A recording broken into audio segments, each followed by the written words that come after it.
मैं रवि कुमार, स्वागत है आपका आपके चैनल मेहनत होगी जीत होगी में।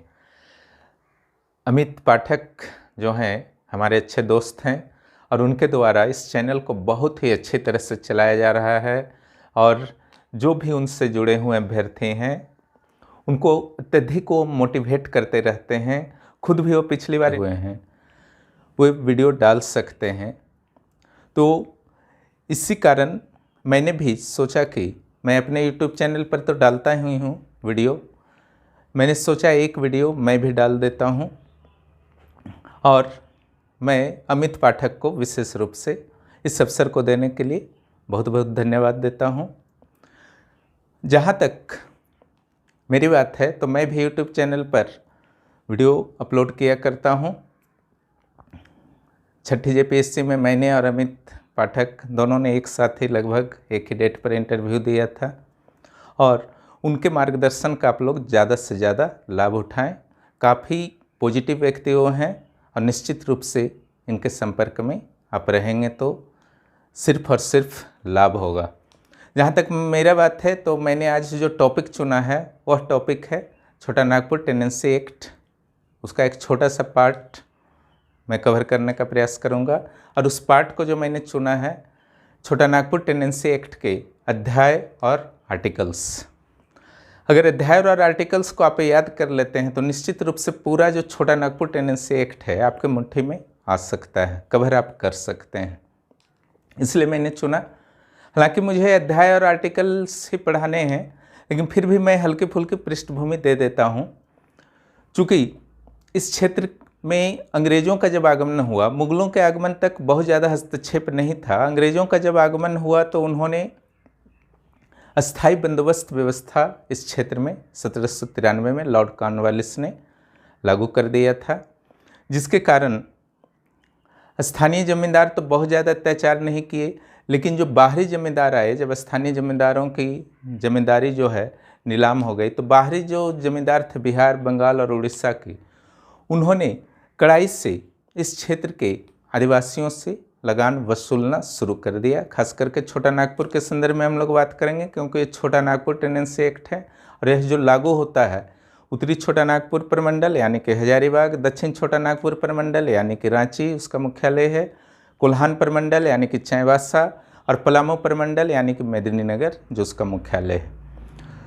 तो इस क्षेत्र के आदिवासी समुदाय जो थे उनकी जो परंपरागत व्यवस्था थी, चाहे उरांव की पढ़ा व्यवस्था हो या मुंडाओं की मुंडा शासन व्यवस्था हो या फिर हो जनजाति की हो मुंडा मान की शासन व्यवस्था हो, ढोकलो सोहर हो खड़िया जनजाति की, तो इन सारी व्यवस्थाओं को एक तरह से चोट पहुंचा दिया गया। ऊपर से नगद मनी देने को कहा गया। तो 1831-32 में महान कोल विद्रोह हो गया और इस विद्रोह में हजारों बाहरी लोग को मार दिया गया, जिसको ये दिक्कू कहते थे। दिक्क का अर्थ है परेशान करना। हालांकि बाद में निर्ममतापूर्वक अंग्रेजों के द्वारा इस विद्रोह को दबाया गया और कोलों के विद्रोह को पूरी तरह से दबा दिया गया, लेकिन अंग्रेजों को लगा कि इस क्षेत्र में बाकी मैदानी क्षेत्रों की तरह शासन करना उचित नहीं है।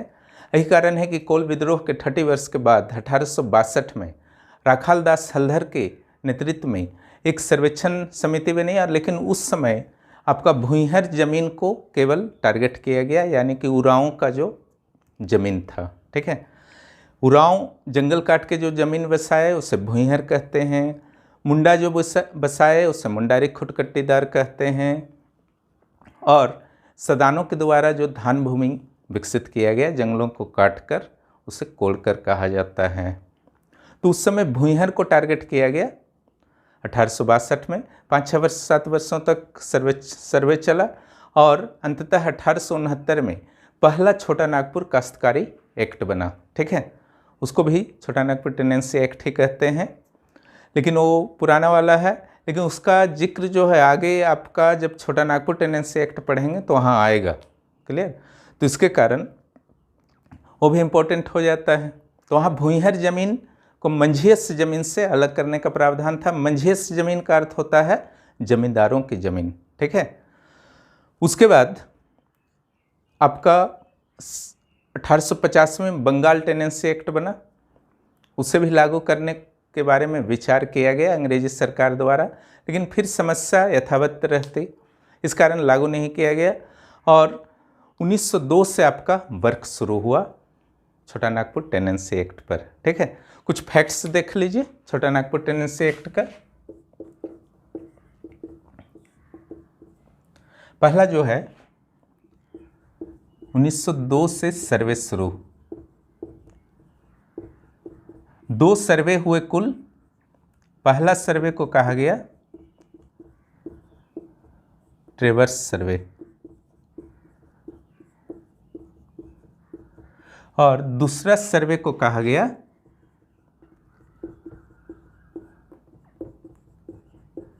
कैडेस्ट्रल सर्वे। ये पहला फैक्ट आप याद कर लेंगे। दूसरा फैक्ट जो है CNT 1908 में कुल जो धारा है 271 है। ठीक है, अध्याय कितना है 19। ठीक है, तीसरा जो फैक्ट आप कर लेंगे उप अध्याय 2 है। ठीक है, कौन कौन सा है 9A 16A। एक जो आप कर लेंगे धारा 44 को निश्चित किया गया है, समाप्त किया गया है।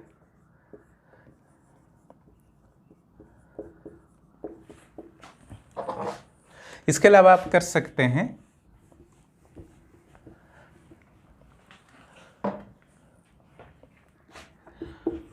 CNT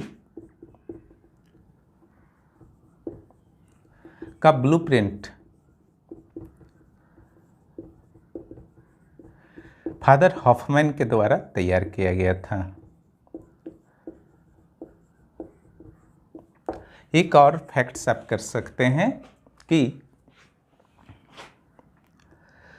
जब CNT लागू हुआ छोटा नागपुर में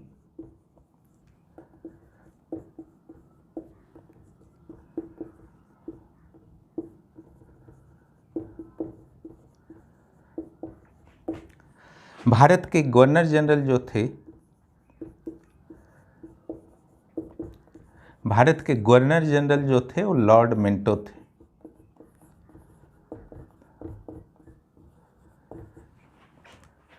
लॉर्ड मिंटो थे और इस एक्ट को, वो भी एक फैक्ट्स कर लीजिएगा,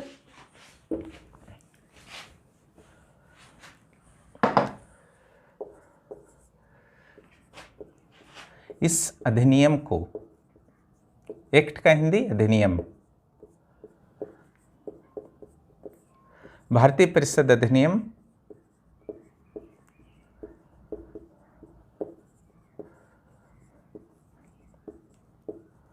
1909 की अध्याय 5 में रखा गया।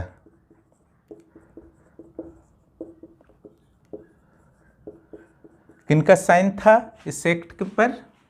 लॉर्ड मिंटो का। ठीक है, जो CNT 1908 बनाने के लिए जो सर्वे हुआ था, सर्वे पर कुल खर्च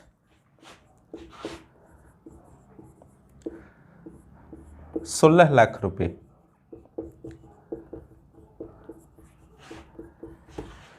क्लियर? तो इतना फैक्ट्स याद कीजिएगा। अब हम लोग चलते हैं जो CNT एक्ट है उसके अध्याय और धाराओं पर, और इसके लिए मैंने 3 सूत्र बनाया है। उन तीनों सूत्रों से अगर उन तीनों सूत्रों को आप याद कर लेते हैं तो सारे अध्याय और धारा जो है सरलतापूर्वक आप कर सकते हैं।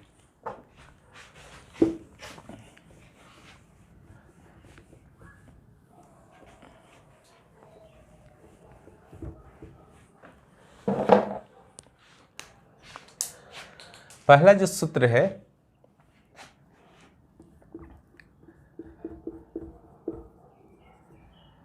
अध्याय धारा।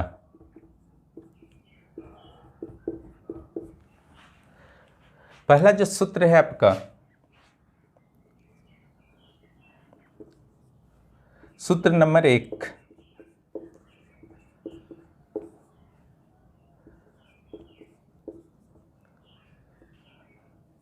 परका भुआ खान, छुट्टी पुट्टी लगान। ठीक है, और इस सूत्र जो कवर करेगा आपका अध्याय, क्या क्या कवर करेगा देखिए। अध्याय जो कवर करेगा 1 से 9 तक। धारा क्या कवर करेगा 1 से 63 तक। क्लियर।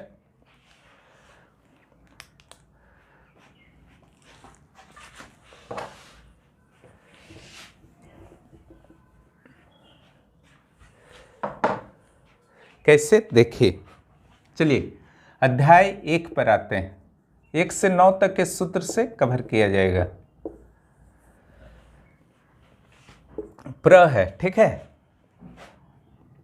धारा क्या है इसमें 1 से 3, और विषय क्या है प्रारंभिकी। प्र से क्या हो गया प्रारंभिकी। किसी भी एक्ट के शुरुआत में प्रारंभिकी दिया जाता है। ठीक है, क्या नाम है एक्ट का, कहाँ लागू होगा, कब से लागू होगा, इत्यादि विवरण जो है रहते हैं। चलिए अध्याय 2 के लिए हम लोग का यूज करेंगे सूत्र में।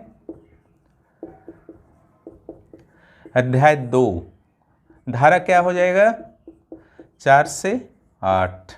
विषय के लिए सूत्र को कांटेक्ट कीजिए, काश्तकारों के प्रकार।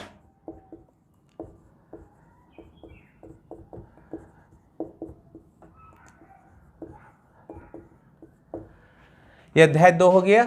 चलिए अब अध्याय 3 पर आते हैं हम लोग। इसका जो धारा होगा देखिए 9 से शुरू होगा, ये 9 से 15, और विषय जो होगा भूधारक। ये कहां से मिला भू से। चलिए अब अध्याय 4, धारा जो होगा 15 के बाद से आएगा 16 से 36, और विषय जो होगा यहां से मिलेगा अ से अधिभोगी रैयत।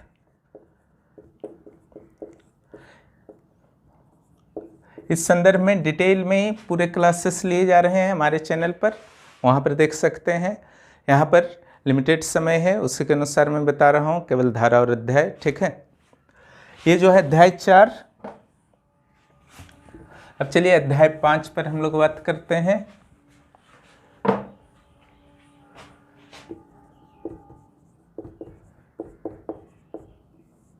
अध्याय 5 में जो होगा ख से कुछ होगा। ठीक है,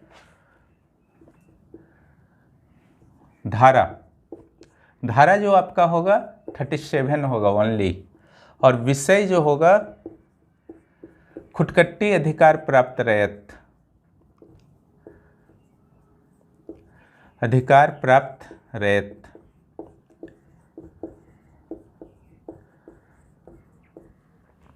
अब आइए अध्याय 6, 9 तक इसमें आएगा। 9 तक एक सूत्र जो है कवर कर लेगा।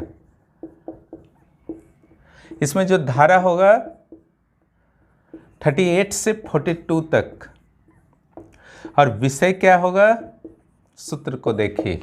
न खान को आप लिख सकते हैं ख प्लस अन, ठीक है, आन। ठीक है, यहां से आप लेना है अनधिभोगी रैयत। अनधिभोगी रैयत ये भी हो गया। धारा अध्याय 6 भी हो गया। चलिए अब 7, 8, 9 को देख लेते हैं। अध्याय 7, अध्याय 7 जो होगा आपका धारा ओनली 43 होगा। ठीक है, और विषय क्या इसका है छूट। क्या चीज से छूट, अध्याय 4 और अध्याय 6 से छूट। यहाँ आप जान रहे हैं कि अध्याय 4 और 6 में क्या है, अधिभोगी रैयत और अनधिभोगी रैयत हैं। उनको कुछ अधिकार दिए गए हैं। अगर सरकार किसी भी विकासात्मक कार्य को करती है तो अध्याय 7 का हेल्प ले सकती है। उसमें अध्याय 4 और अध्याय 6 में जो अधिभोगी और अनधिभोगी रैयत को अधिकार दिए गए हैं वो बाधक नहीं बनेगा। अब आ जाइए अध्याय 8। धारा जो होगा 44 निश्चित है, पहले ही बता चुका हूं 44 होगा नहीं, ठीक है। 45 से ये जाएगा 51 तक। और विषय जो होगा, सूत्र को देखिए, छुट्टी से छूट कर दिए हैं, पुट्टी से पट्टा होगा, ठीक है। पट्टा या अंतरण, अंतरण में ट्रांसफर होता है एक व्यक्ति से दूसरे व्यक्ति। पट्टा या अंतरण जो आपका है, क्या चीज का, जोत का या भूधृति का। भूधृति अर्थ है भूमि संपत्ति, ठीक है। ये हुआ अध्याय 8। अब चलिए लास्ट जो है इस सूत्र का, अध्याय 9।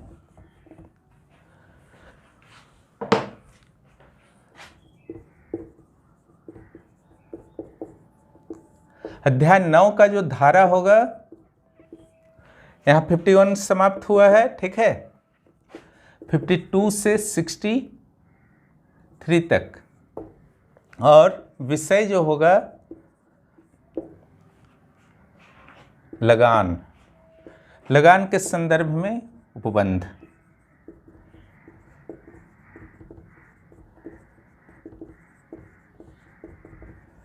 इस ढंग से जो है आपका पहला सूत्र से हमने 9 अध्याय को पूरा कर लिया। सूत्र को अच्छी तरह से रटिए और उसके एक्सपेंशन को बार बार प्रैक्टिस कीजिए। बहुत जल्दी जो है आप अध्याय और धारा पर कमांड कर लेंगे। और धारा अध्याय पर कमांड होते ही छोटा नागपुर टेनेंसी एक्ट भी बहुत जल्द ही कमांड में आ जाएगा। अब चलिए दूसरे सूत्र पर हम लोग बात करते हैं।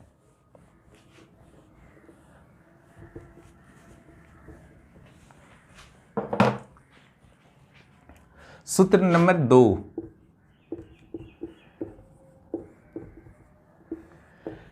बोरकर कोरकर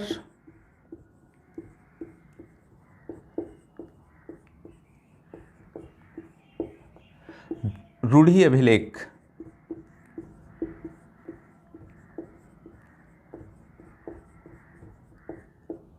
रूढ़ि अभिलेख, ये सूत्र जो आपको कवर करेगा, अध्याय कौन कौन सा कवर करेगा पहले उसको देख लेते हैं। अध्याय जो कवर करेगा 9A से 15 तक, क्लियर। और धारा जो कवर करेगा 63 तक उधर हो चुका है, ये 63A से स्टार्ट होगा और ये जाएगा आपका 134 तक, क्लियर। चलिए अब देखते हैं 9A से 15 अध्याय में क्या क्या है।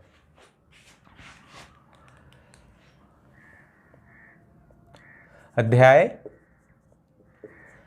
9A ये बाद में जोड़ा गया है, 9A से लग रहा है, इसलिए इसके लिए आर्टिकल उपलब्ध नहीं था, तो उसके लिए एक अलग आर्टिकल क्रिएट किया गया, 63A 63B, क्लियर।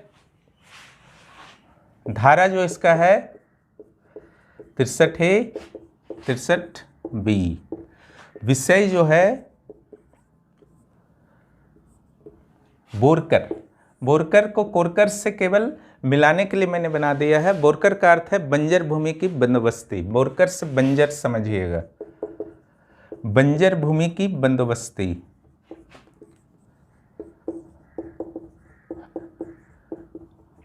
चलिए अब अध्याय 10 में आ जाइए। देखिए बहुत इजीली निकल जाएगा। धारा जो आपका होगा 64 से आएगा ये, ठीक है। 63 समाप्त हो चुका है, 64 से 75 तक आएगा, 64 to 75। अब विषय जो होगा यहां से आप ले सकते हैं कोरकर भूमि, कोरकर भूमि। इसके अलावा यहाँ पर काश्तकार और भूस्वामी के बारे में भी कुछ प्रावधान मिल जाएंगे। डिटेल जब उसको पढ़िएगा वहाँ पता चलेगा, ठीक है। ये केवल अध्याय और धारा की बात हो रही है। तो कोरकर भूमि होता क्या है? तो सदानों के द्वारा जो खेत की भूमि विकसित की गई है वो कोरकर है, और इसे आप धान के लिए चौरस भूमि भी कह सकते हैं, धान के लिए भूमि, ठीक है। ये हुआ आपका अध्याय 10। अब चलिए अध्याय 11 की ओर हम लोग बढ़ते हैं।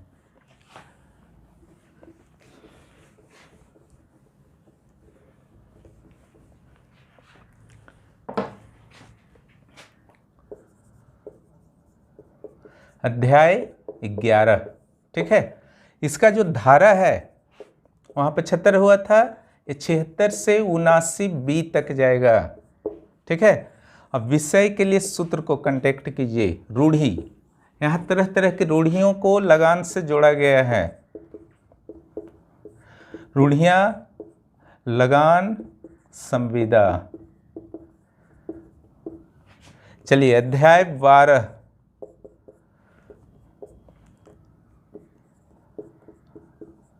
अध्याय 12 में क्या है? धारा पहले लिखिए। 80 से 100A, ठीक है। विषय अभिलेख। अब आप सोच रहे होंगे यहाँ तो बहुत सारा अध्याय भी बचा हुआ है 15 तक, 12, 13, 14, 15, 4 अध्याय बचे हुए हैं। चारों अध्याय में कुछ न कुछ अभिलेख से रिलेटेड ही है, इसलिए मात्र अभिलेख लिखा गया है यहाँ पर, ठीक है। तो आप अभिलेख यहाँ पर लिख दिए, क्लियर। और एक साथ करा देता हूँ सारा अध्याय तो क्लियर हो जाएगा। 12, 13, 14, 15 इसको याद रखिएगा।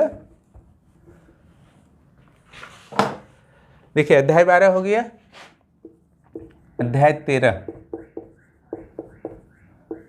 यहाँ जो धारा होगा आपका 101 से 117, और विषय जो होगा अभिलेख ही लिखिए। अभी इसके साथ क्या जुड़ेगा मैं बता देता हूँ।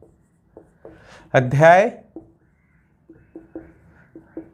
14, इसका जो धारा है आपका 126 तक है, विषय अभिलेख।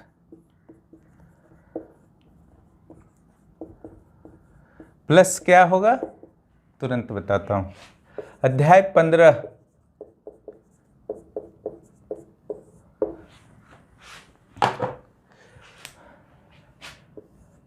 अध्याय 15 में जो आपका होगा धारा पहले लिख दीजिए। लास्ट है इस सूत्र का, ये लास्ट धारा है। 127 से 134, ठीक है। विषय में अभिलेख लिखिए।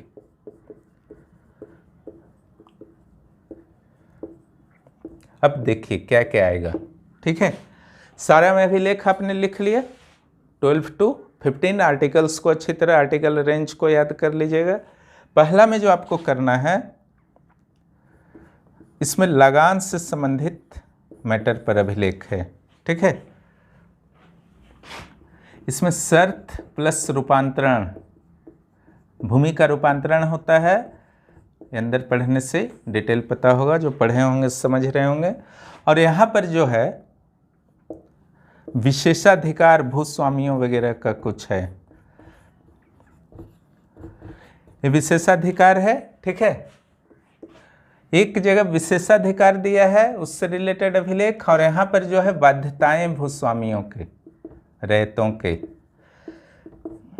किन किन सीमाओं में रहना पड़ता है उसका विवरण जो है 127 से 134 में दिया गया है, ठीक है। तो बोरकर कोरकर रूढ़ी अभिलेख, इस सूत्र से जो है आपका इतना सारा कवर हुआ। अब लास्ट जो है तीसरा सूत्र, उससे शेष सारा कवर हो जाएगा।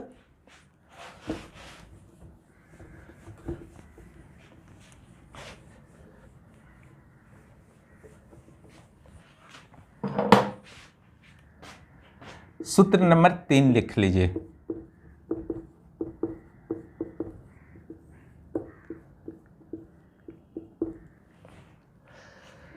देखिए, उपायुक्त नया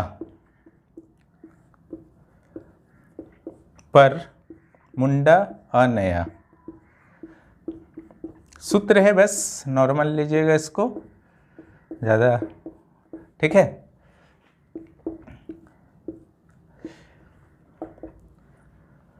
इसमें एक मिसिंग है, 16A का सूत्र है ना, उसको अलग से बता दिया जाएगा।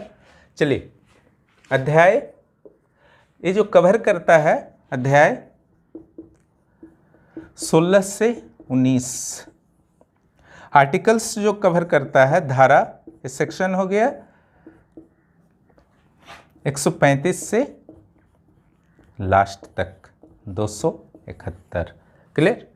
अब चलिए, अध्याय 15 तक हो चुका था, 16 को कर लेते हैं, ठीक है। उपायुक्त, तो पहले धारा को लिख लिया जाए। धारा जो आपका है 135 से स्टार्ट है, 135 to 229। क्वेश्चन आता है कि सबसे बड़ा जो है अध्याय कौन सा है पूरे छोटा नागपुर टेनेंसी एक्ट में, तो ही अध्याय 16 होगा, क्योंकि उपायुक्त के कार्यों के बारे में इसमें डिटेल में विवरण दिया गया है, क्योंकि उपायुक्त का अधिकार जो है बहुत ज़्यादा है सीएनटी के मामले में। हर चीज़ उपायुक्त के सहमति से ही संभव है। उपायुक्त नया एक साथ होगा इस सूत्र में। नया मीन्स न्यायिक। उपायुक्त डीसी के न्यायिक प्रक्रिया और अपील। चलिए, हो गया। अध्याय 17 में आ जाइए। अध्याय 17 का धारा लिख लीजिए। 16 को लास्ट में बता देता हूं।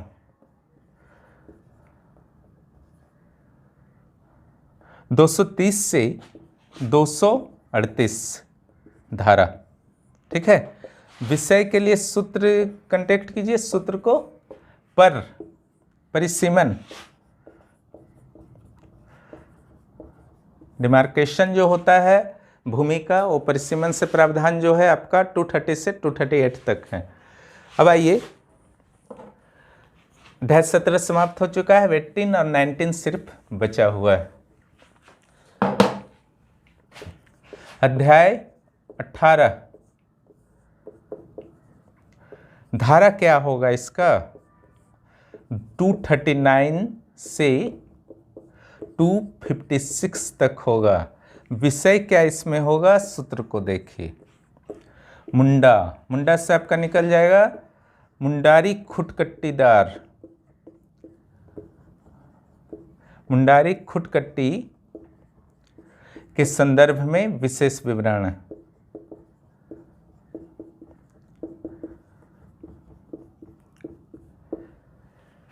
ये था अध्याय 18। अब लास्ट चलिए, अध्याय 19।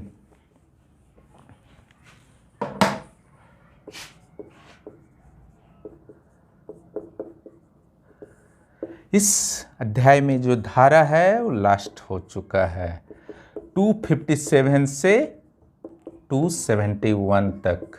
क्लियर। विषय जो है अनुपूरक उपबंध, जो बचा खुचा सब है डाल दिया जाता है लास्ट में।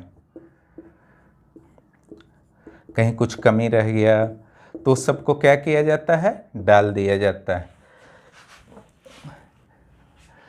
अनुपूरक जो वर्ड आया है अन्य से आया है, ठीक है।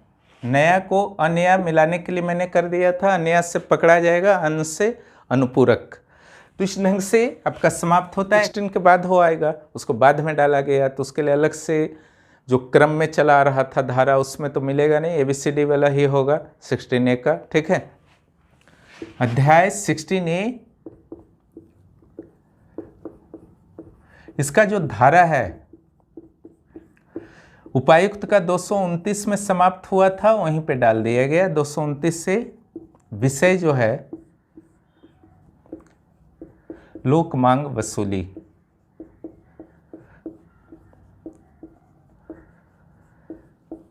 इस ढंग से सारे अध्याय और धारा जो हैं 3 सूत्रों में ही समाप्त हो गया। ठीक है, समाप्त हो गए। इस ढंग से आप जो है तीनों सूत्रों को अच्छी तरह से अगर याद कर लेते हैं तो निश्चित रूप से उसका एक्सपेंशन को बार बार प्रैक्टिस कीजिए। सारा का सारा धारा और जो है अध्याय, सेक्शन एंड पार्ट्स, ठीक है, वो आपके कंट्रोल में आ जाएंगे। और यहाँ से अगर आप देखते हैं क्वेश्चन, तो बहुत सारा क्वेश्चन जो है धारा और अध्याय से बन सकता है। जो भी आज मैंने क्लास लिया है उसमें बहुत सारे क्वेश्चंस की संभावना है। जैसे कि आपका भूयहर जमीन और मंझेस जमीन के बीच जो पहचान करना था, उसके लिए सर्वे कब हुआ था, पहला छोटा नागपुर टेनेंसी एक्ट कब बना था, जो सर्वे हुआ था भूयहर जमीन और मंझेस जमीन के लिए, उसके अध्यक्ष कौन थे, ठीक है, राखालदास हल्दर थे। इसके अलावा आपका प्रश्न आ सकता है कि कुल कितने जो हैं पार्ट्स और सेक्शंस हैं, ठीक है, सेक्शंस एंड आपका पार्ट्स हैं, अध्याय कितने हैं, 19 और 271। कौन सा ऐसा पार्ट्स धारा है जिसे हटा दिया गया है, 44, ठीक है। इसके अलावा ये भी पूछा जा सकता है आपसे कि उपायुक्त की न्यायिक प्रक्रिया किस भाग में है, किस अध्याय में है, ठीक है, ये भी पूछा जा सकता है। इधर से भी पूछा जा सकता है कि अध्याय 19 में क्या है, अध्याय 5 में क्या है, अध्याय 7 में क्या है, या फिर इधर से भी आपका पूछा जा सकता है काश्तकारों के प्रकार कहाँ मिलते हैं, ठीक है, भूधारक का विवरण किस अध्याय में है, या फिर ये भी पूछा जा सकता है कि अध्याय 15 में कौन कौन से सेक्शन हैं, कहाँ से कहाँ तक उस रेंज को पूछा जा सकता है। एक क्वेश्चन बहुत इंपॉर्टेंट बनता है कि सबसे बड़ा अध्याय जो है पूरे छोटा नागपुर टेनेंसी एक्ट में कौन सा है, तो आपका 16 आया था, ठीक है, जिसमें 135 से लेकर के 229 तक उपायुक्त के न्यायिक कार्यों के संदर्भ में, ठीक है, और अपील के संदर्भ में विस्तार पूर्वक विवरण दिया गया है। तो इस ढंग से जो है बहुत सारे प्रश्न बनते हैं और इस ढंग से आप लोग तैयारी करते रहिए। जिन्होंने भी इस परीक्षा को क्लियर करने के लिए डिसीजन लिया है, तैयारी को अपना गति प्रदान कीजिए।